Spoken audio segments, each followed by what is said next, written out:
Students, आज हम BSc third year का फर्स्ट पेपर इनऑर्गेनिक केमिस्ट्री के बारे में अध्ययन करेंगे, जिसमें आज का जो टॉपिक है वो है धातु कार्बोनिल। तो इससे पहले हम इसी चैप्टर का जो है हमने एक वीडियो बनाया था, उसके आगे का आज ये सेकंड वीडियो है और इसमें जो है धातु कार्बोनिल, तो इसके बारे में हम आज अध्ययन करेंगे कि जो धातु कार्बोनिल है वो किस तरह यहाँ पर कार्य करता है, जिसमें एक धातु होगी और जो दूसरा कार्बन कंपाउंड है जिसे हम कार्बन मोनोऑक्साइड बोलते हैं, वो किसी धातु से डायरेक्टली जुड़ा होता है, तो उसे हम क्या बोलेंगे, धातु कार्बोनिल। जैसे कि एग्जाम्पल के तौर पे हमने इसे देखें, जैसे कि निकिल टेट्रा कार्बोनिल, आयरन पेंटा कार्बोनिल।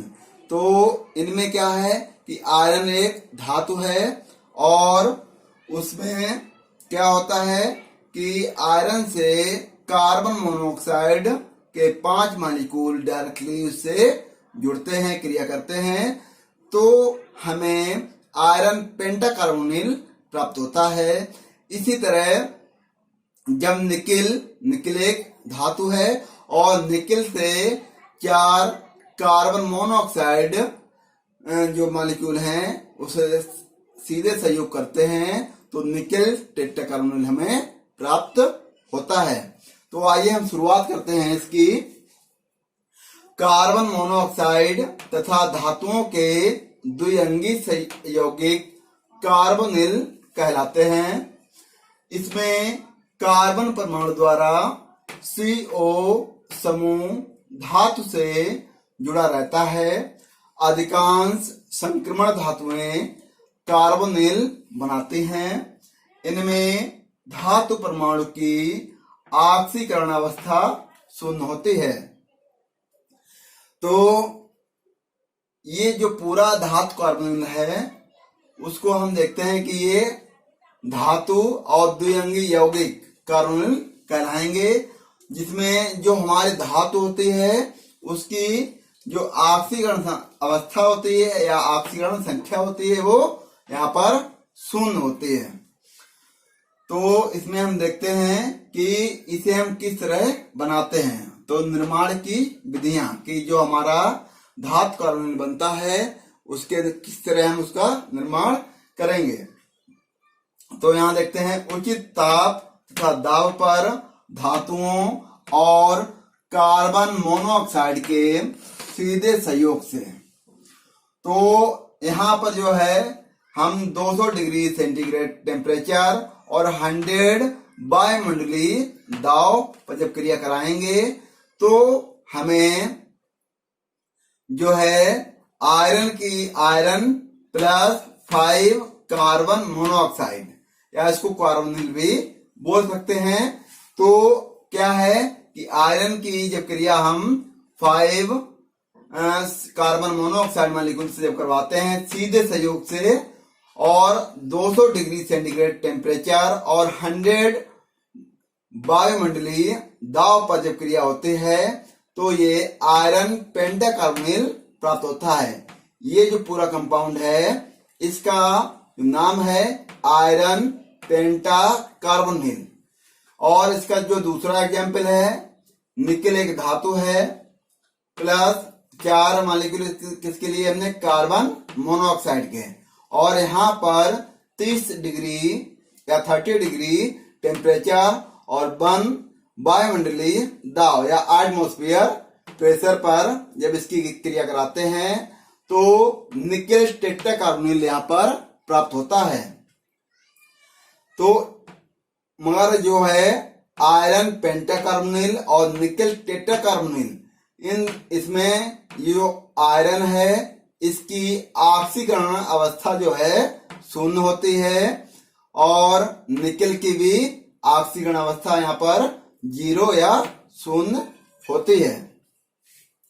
आगे हम देखते हैं सेकंड पॉइंट, कार्बनिक ब्लैक में धात्विक लवणों के निलंबन में अपचायक की उपस्थिति में कार्बन मोनोऑक्साइड प्रवाहित करके। तो यहाँ हम देखते हैं कि जो कार्बनिक विलायक है, ऑर्गेनिक सॉल्वेंट जो है, उसमें क्या है, धात्विक लवणों के निलंबन में अपचायक की उपस्थिति में कार्बन मोनोऑक्साइड प्रवाहित करके।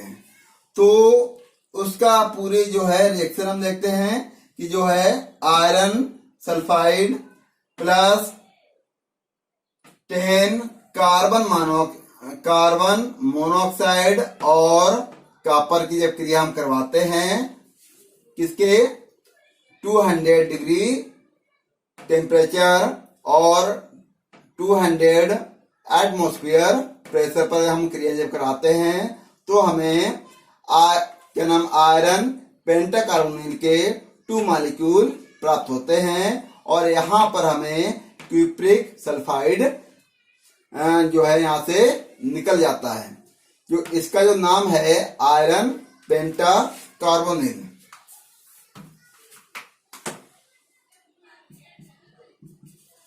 आयरन पेंटाकार्बोनिल।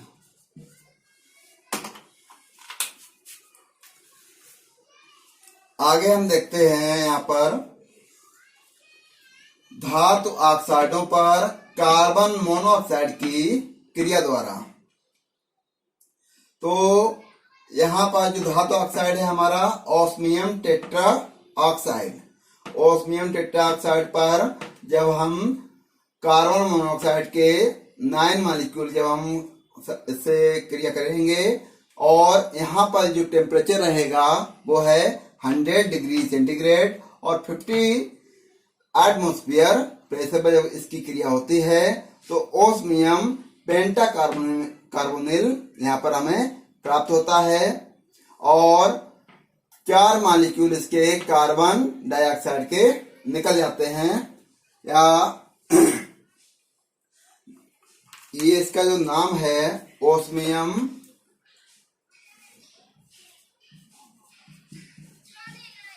पेंटाकार्बोनिल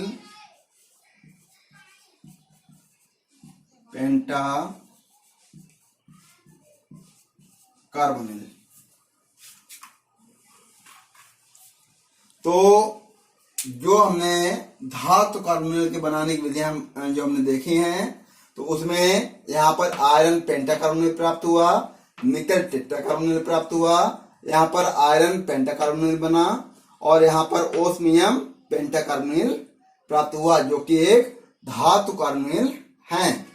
इसके बाद जो धातु कार्बोनिल होते हैं उनकी जो भौतिक गुण होते हैं उनके बारे में हम अध्ययन करेंगे। जो भौतिक गुण हैं इसके या फिजिकल प्रॉपर्टीज हैं वो हैं, इसका जो पहला पॉइंट है, एक धातु परमाणु वाले कार्बोनिल MCO का घोल वाई प्रायः रंगहीन द्रव व ठोस होते हैं। एम यहाँ पर कोई एक धातु हो या फिर मेटल है और ये CO कार्बन मोनोऑक्साइड। यहाँ पर बाई जैसे कि उसकी कितनी संख्या हो, नंबर ऑफ कार्बोनिल जो है कार्बोनिल की संख्या को बाई रिप्रेजेंट करेगा। तो जो मतलब कि एक ही धातु परमाणु वाले होंगे तो वो रंगहीन द्रव व ठोस होते हैं। पॉइंट नंबर सेकंड, इनके गलनांक न्यून होते हैं। तो जो धातु कार्बोनिल होते हैं उनके जो मेल्टिंग पॉइंट होता है वो कैसा होता है, न्यून होता है या कम होता है। अब हम बात करेंगे नंबर 3 की। ये अध्रुवीय कार्बनिक विलायकों में विलेय होते हैं। तो जो हमारे जितने भी धातु कार्बोनिल हैं वो अध्रुवीय कार्बनिक विलायक में विलेय होते हैं। पॉइंट नंबर 4, कार्बोनिलों में धातु की ऑक्सीकरण अवस्था शून्य होती है।